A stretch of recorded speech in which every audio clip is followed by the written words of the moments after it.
The spring equinox is this upcoming Friday, but it's not just the equinox, it's also the beginning of a brand new cycle, aka year one. Peace, chosen ones. Happy Owl Wisdom Wednesday.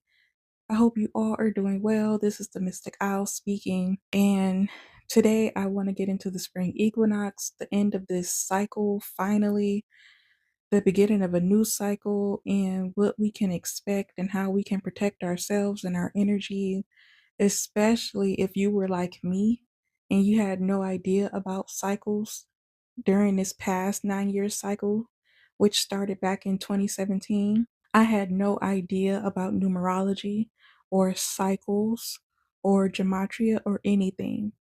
And that's okay because we know now, we know today. That's what wisdom is for. We're not supposed to know everything all at once. So, this upcoming spring equinox is not just a seasonal shift, but it's a spiritual reset. It's balance, it's equal light and dark, it's year one. It's about the universe literally recalibrating itself.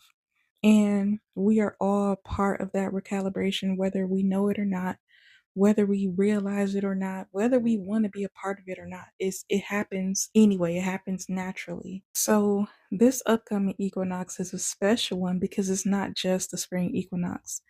This is the beginning of an entire brand new 9 year cycle. Year one, a reset, a clean slate, not in a naive way, in a more wiser, aware, more discerning type of way. Because from March 2017 to today, Wednesday, March 18th, 2026, we have all grown. Whether we wanted to or not, whether we think we have or not, whether we feel like it or look like it, we have all grown over the past 9 years. And that's a beautiful thing. Everyone has gotten wiser, even if they don't want to admit it or they don't feel like it, or even if they don't act like it, because, honestly, we still have some people doing the exact same things, like participating in the exact same detrimental behavior, but they have still grown as well. They've also grown. And that's a beautiful thing. The problem is a lot of people who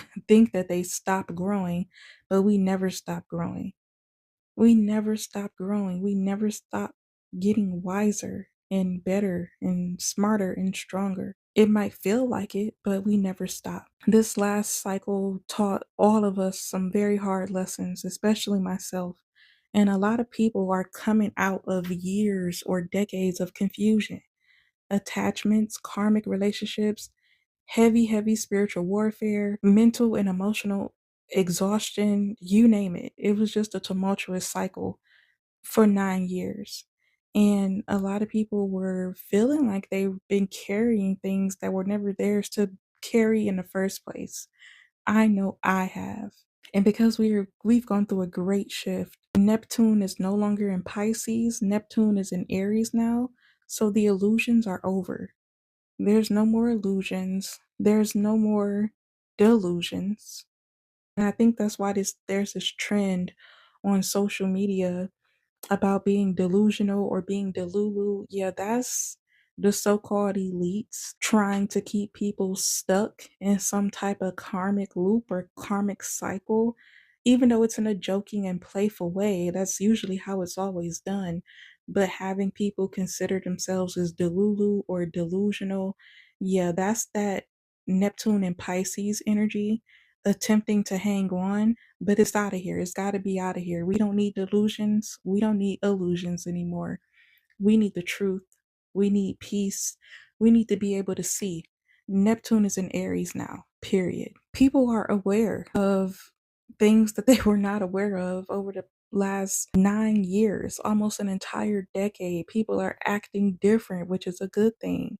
You're probably seeing things clearer. You're seeing things, people, places for who and what they truly are, and you're not tolerating what you used to tolerate. And that's a good thing. That's alignment. The start of a new cycle, year one energy is very much cut it off, start fresh, but it's deeper than just surface level and new beginnings. It's about your entire identity, who and what you identify with in this place, who you are now, what you're no longer available for or putting up with, and especially what your spirit is no longer willing to carry or align with. And a lot of people are going to struggle with this new energy because they're still holding on to past versions of themselves, or even past versions of you. And when people like to hold on to past versions of you, you have to let them have that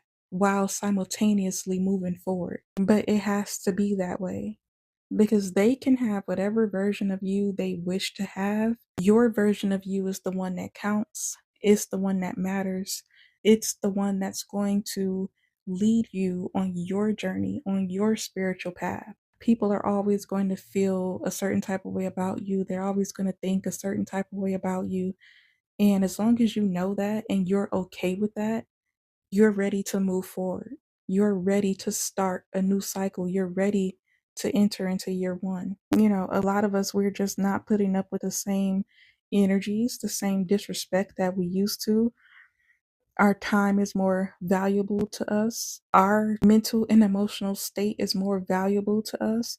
We're not answering our phone all day, all the time. We're not explaining ourselves like we used to. We're stepping away and pulling our energy back when we know that people are being weird or funny with us. That's spring equinox, new cycle, year one type of energy. And that's the energy everyone should strive to be in, for real. When you step into a new cycle, like the upcoming cycle of the spring equinox, year one energy, your energy becomes very sensitive. You can feel things more that are genuine or disingenuous. You understand with clarity instead of emotionally.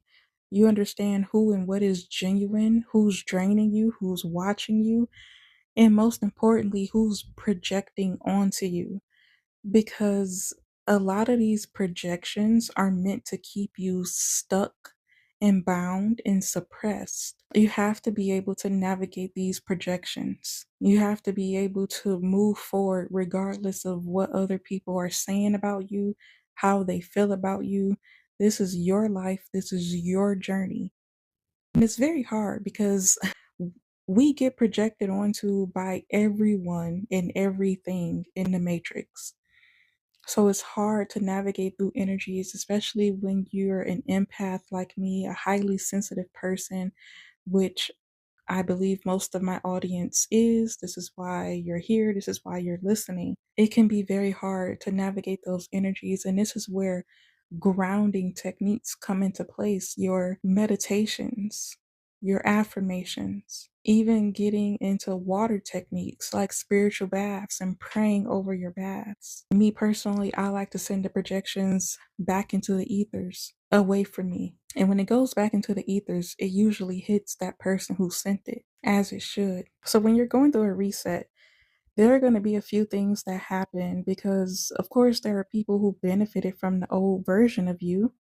But if you didn't benefit from the old version of you, don't fall for the tricks. And these tricks can show up from people you haven't heard from in years, seen in years, all of a sudden wanting to link up, or random text messages you haven't heard from people in months, staying in old situations, people suddenly needing you emotionally, basically any kind of weird energy, overthinking, spiritual heaviness out of nowhere. Those are energy access points that are trying to reopen, and I implore you to keep them closed. This is where your discernment is going to be needed, and it's going to come in heavy because not everything deserves a response. Not everything and everyone deserves your energy. And especially not everything and everyone deserves a new version of you. People have to put in the work. And the only way you can put in the work is if you do the work yourself. No one can do this work for you. The spiritual path and your spiritual journey is a lonely path. It's a lonely journey because it's meant to be solo, because we are all different. All of us are different. It doesn't matter how related we are, or if we're related at all, or what the history is. We are all different. We all have our own paths and our own journeys here. So I want to talk about the year 9 cycle and how this thing is going to go for the next 9 years. Year one is planting the seed. Year two is building connections. Year three, that's when things start to expand. Year four, the number four, is stabilization. That's stabilizing your foundation. Year five changes everything. This is where the change starts to take place. Year six is bringing in responsibility for the changes that have taken place. Year seven is spiritual deepening. Year eight is about power, authority, and abundance over all of the things you just built over the past 7 years. And year nine is completion and release, holding on to what worked, letting go of what didn't. This is how the next year nine will be. This is what this year nine is. And then it resets and starts all over again.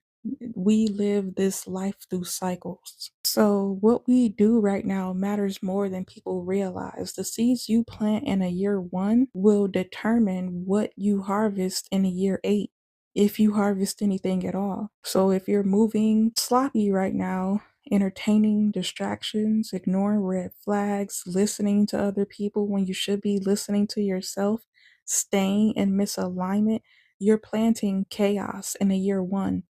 And that chaos is going to follow you for the next 9 years.